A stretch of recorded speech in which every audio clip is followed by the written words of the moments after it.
আদায় করো, সল্লু কামা রাআইতুমুনি উসাল্লি, মানে নামাজ রাসূল বলেন আমাকে যেভাবে দেখছো নামাজ আদায় করতে তোমরাও সেইভাবে নামাজ আদায় করো। সাহাবীদেরকে কথা বলছেন যে সল্লু কামা রাআইতুমুনি উসাল্লি। একজন সাহাবী রসুলের সামনে নামাজ পড়তেছেন, একেবারে সামনে নামাজ উনি শেষ করলেন, রসুল বলেন আবার নামাজ পড়ো। উনি আবার পড়লেন, রসুল বলেন আবার পড়ো। উনি আবার পড়লেন, 3 বার পড়ার পরে সাহাবী বলেন হুজুর আমাকে আপনি একটু শিখিয়ে দেন আমি কিভাবে নামাজ আদায় করব। নামাজের পরিপূর্ণ প্র্যাকটিক্যাল সিস্টেমগুলা ওই সাহাবীকে রসুল শিক্ষা দিলেন, সহি তরিকায় কীভাবে সে নামাজ পড়বে।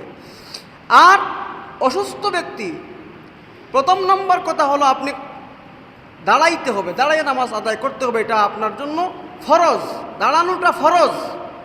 কেউ যদি দাঁড়াইতে না পারে সে বসে নামাজ আদায় করবে।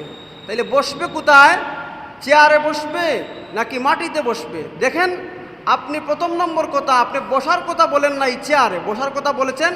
আপনি ফ্লোরে বসবেন, ফ্লোরে বসবেন। যদি আপনি ফ্লোরে বসতে না পারেন তাইলে আপনি শুয়া নামাজ পড়তে হবে। শুয়া নামাজ না পড়লে আপনি ইশারায় পর্যন্ত নামাজ আদায় করতে পারবেন।